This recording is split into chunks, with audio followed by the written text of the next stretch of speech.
Olá, povo de Deus, tudo bom com vocês? Hoje eu vou trazer para vocês uma análise cristã sobre o filme Bird Box.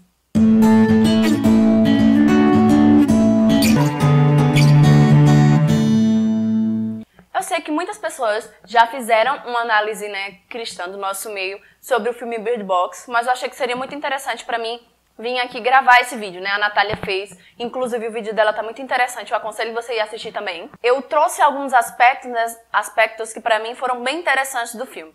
Vale lembrar que o filme não é um filme católico, não é um filme cristão. A categoria do filme é mais um drama, suspense, não é tanto terror assim, mas dependendo da pessoa, ele possa ser também.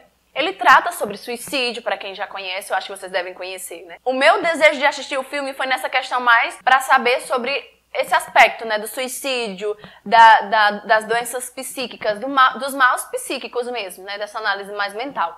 Só que, a partir do filme, eu consegui ver várias coisas também que podem me auxiliar na minha vivência da minha fé. Eu não vou pegar aqui os mesmos aspectos que eu já vi em outros canais, como o da Natália, como o do Santa Carona. Eu vou trazer aqui aquilo que são os aspectos do que eu vi através dessa análise do filme. Claro, eu vou logo te alertando. Se você ainda não assistiu o filme, por favor, vá assistir, porque vai conter spoilers nesse vídeo. Então assiste ele primeiro, pausa esse daqui, vai assistir o filme e depois você volta cá pra poder a gente bater um papo e você ver aquilo que é a minha análise a partir do filme, tá bom? O filme começa mostrando que essas criaturas surgem na Rússia e depois elas vão contaminando todo mundo até que chegam aos Estados Unidos, que é daí onde nós adentramos no filme. Uma das personagens principais é a Sandra Bullock, que ela faz a Mallory. As pessoas, ao olharem para as criaturas, elas eram contaminadas por esse espírito de morte. Essas criaturas, no filme, nós podemos assemelhá-las muito com os demônios, que são como essas espécies de criaturas que tentam nos conquistar, nos levar para eles, que estão ali nos chamando a todo momento para a morte. E que nós, quando olhamos para essas criaturas que são os demônios, nós não conseguimos fugir deles. Me lembra muito de uma frase que eu não vou lembrar qual foi o santo que diz que com o pecado a gente não luta, a gente foge. Quando nós olhamos para o pecado, nós somos conquistados por eles. E a partir do momento que nós adentramos no pecado, a primeira coisa que acontece conosco, depois que o demônio nos conquista, ele nos mostra que não há mais solução. Que uma vez dentro do pecado, Deus não nos perdoa, vem aquele negócio de que Deus não vai querer mais olhar pra mim, que não vai adiantar eu rezar, pedir perdão, porque eu vou pro inferno. Então, ele nos conquista com esse sentimento e nos leva pra ele, nos faz acreditar que o nosso único sentido, que a nossa única solução vai ser a morte da nossa alma através do pecado. Outro aspecto bem interessante do próprio filme é a própria casa. A casa, pra mim, remete à graça de Deus. Remete muito estar em Deus, estar na igreja, estar numa vida espiritual em Deus. Porque quando eles estão dentro da casa, eles estão protegidos, eles estão seguros, eles podem abrir os olhos e ver um ao outro, porque é seguro. Mas quando eles saem de dentro da casa, e se eles saem de lá sem a venda e tentam abrir os olhos, eles são conquistados pelos demônios, pelas criaturas. E assim somos nós, dentro de Deus, dentro da graça de Deus, na casa, nós somos livres para olhar, para ver com os nossos olhos através de Deus. Mas se nós saímos da presença de Deus e tentamos ver com os nossos próprios olhos, nós somos conquistados pelo pecado, pelas nossas inclinações.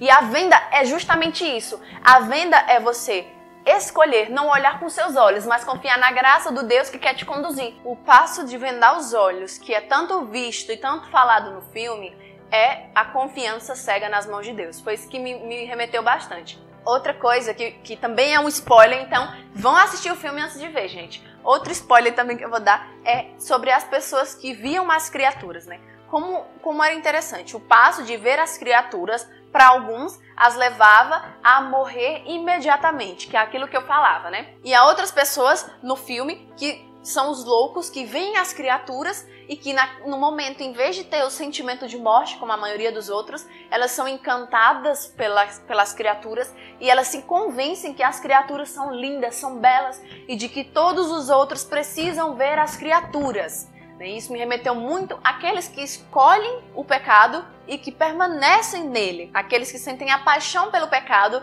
e que desistem mesmo de acreditar que ele é algo ruim. Elas não só se convencem que o pecado é bom, como elas começam a querer levar os outros para aquilo também, para aquela realidade.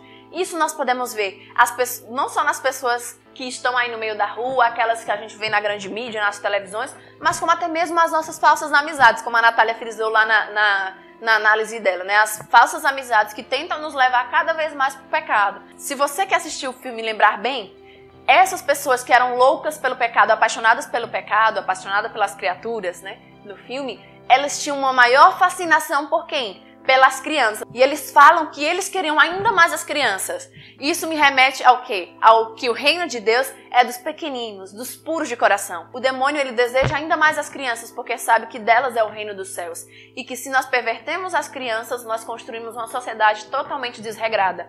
A Mallory, ela não acreditava nessa questão da salvação, que haveria uma saída. Para ela só teria essa salvação, ela só teria a condenação à morte, todos iriam morrer. Mas ela, movida por um ideal maior do que ela, que aí entra outro critério que eu vou dizer já, ela tinha muitas feridas causadas pela masculinidade. Ela era casada, mas ela é abandonada pelo marido dela e ela se encontra ali grávida. Ela não conseguia reconhecer a criança como filha, tanto que ela não dá nome, ela não queria saber o sexo, ela não tinha em si esse sentimento de maternidade. Os nossos instintos de ser mulher, de maternidade, de feminilidade, ele está dentro de nós, e mesmo que nós não o nutramos, que nós não os alimentemos, ele está vivo em nós. Por quê? Porque a Mallory, quando ela se encontra numa situação de risco, de vida ou de morte, o instinto de maternidade, de mulher, grita mais alto dentro dela. É o ser mulher que está dentro de nós, mulheres. Que mesmo que o feminismo minta para nós, diga que não existe, existe, porque Deus nos fez assim. E é muito bonito na cena, quando ela está lá no meio da floresta, que está numa situação em que não há mais solução, que ela achava que as crianças, elas iam se perder, ela dá aquele grito: sai de perto dos meus filhos. Deus nos deu a essência de ser homem e de ser mulher, e isso está vivo em nós, mesmo que as ideologias gritem o contrário disso. Deus nos fez homem e mulher, e é para isso que nós fomos criados, o sentimento de ser família. O rio, para mim, é como se fosse a correnteza da graça e da vontade de Deus. Que, mesmo sem saber para onde o rio ia levar, mesmo a correnteza, mesmo sabendo que um pouquinho mais na frente ia ter uma descida, né, ia ter uma cascata, que o mar ia ser agitado, que o rio ia ser agitado, ela decide adentrar e ir com as crianças. E ela enfrenta trancos e barrancos, dificuldades, mas ela tem um ideal. Ela escolhe confiar cegamente no percurso do rio e naquilo que ela tinha escutado daquele cara. E nesse momento, eu comparei bastante com a nossa vida da fé. Nos momentos em que o mundo nos disser que nós temos que abandonar Deus, que a correnteza parece ser mais forte, que a voz de Deus parece ser mais longe, parece estar mais longe, nós precisamos confiar cegamente de que Deus tem um caminho para nós e que aquele mar, que é a vontade de Deus, que é o Espírito Santo, vai nos levar a um lugar mais profundo, que é o céu. E outra cena, que é uma das últimas, é quando ela está na floresta, lá aberta com as crianças, que a garota começa a ser convencida pela voz das criaturas, onde parece que Deus está mais distante, né? E que os pássaros começam a fazer barulho, por quê? Porque as criaturas estão mais próximas. Naquele momento em que ela está na floresta, me remeteu muito, quanto mais próximos de Deus nós estamos, mais as vozes do mundo, mais o demônio fala, mais ele se irrita de ver que nós estamos próximos de Deus e mais ele vai tentar nos afastar de Deus. E um ponto também que é importante nós entendermos, que se não há essa voz do demônio nos impedindo, se não há essa dificuldade, é porque nós não estamos no caminho de Deus. Esses são alguns pontos que eu queria trazer para vocês mesmos, para que a gente pudesse ter esse olhar cristão, né? E o que é que eu trouxe de lição desse filme? Que eu preciso confiar cegamente na voz de Deus, que eu tenho que ser cega diante das minhas vontades, das minhas inclinações, escolher ser guiada pela voz de Deus. Nós precisamos confiar cegamente no Deus que nos chama a estar com Ele, de que por mais que o mundo grite coisas para nós, só a voz de Deus basta e só ela nos interessa. Tá bom? Então é isso, espero que o vídeo tenha sido interessante para você e que tenha te trazido alguma mensagem. Fiquem com Deus, até o próximo, paz e misericórdia.